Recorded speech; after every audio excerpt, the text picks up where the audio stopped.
Okay, we get an inequality to solve, and just above this example on the page, we have a list of instructions that says you start by changing the inequality as necessary so it has a zero on one side. Well, this one already does, so that first step was fairly easy. The next thing they say to do is to factor f of x, this. So, common factors, we actually have a few. All these coefficients are even, so we can take out a 2. The powers of x start at 2 and go up from there, so we can take out x to the 2 also.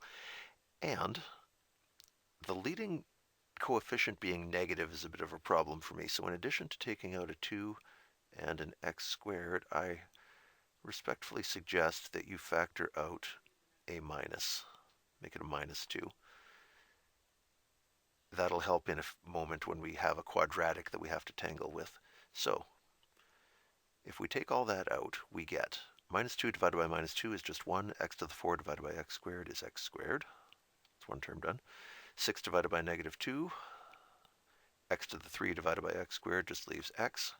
20 divided by negative 2, and x squared divided by x squared, done.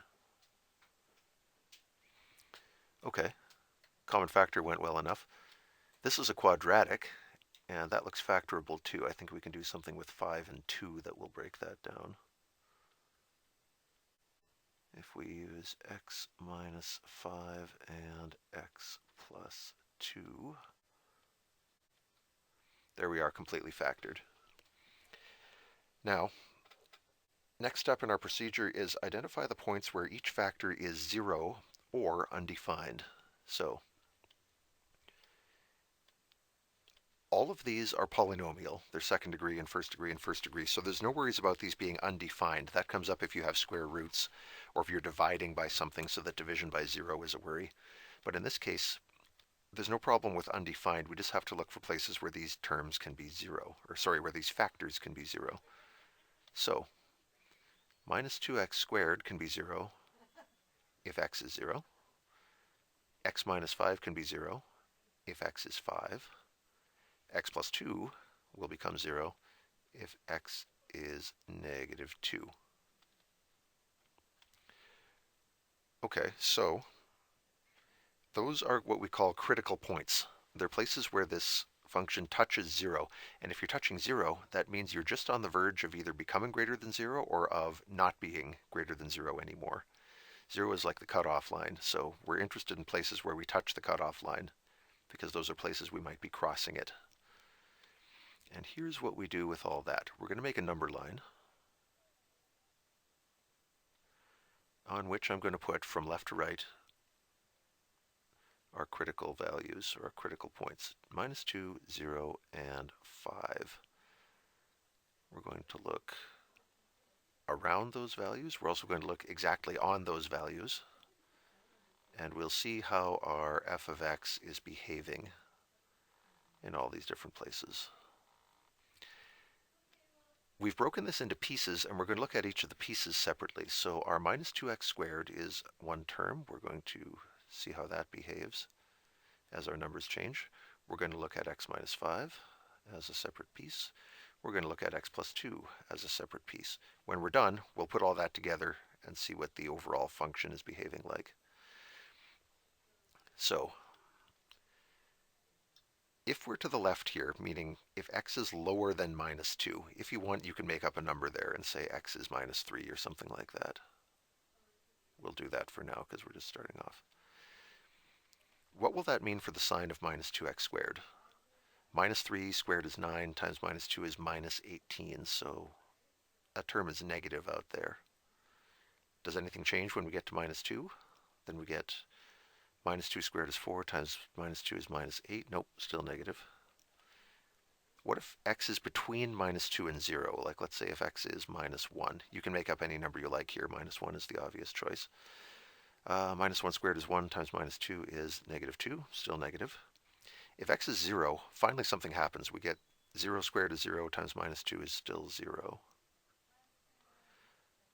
How about if x is between 0 and 5? Let's say x is, I don't know, 2. 2 squared is 4 times minus 2 is negative again. If x is 5, we get minus 50, negative again. And if we're above 5, we'll go, I'll take 10 just to be different. 10 squared is 100 times minus 2 is minus 200, negative yet again.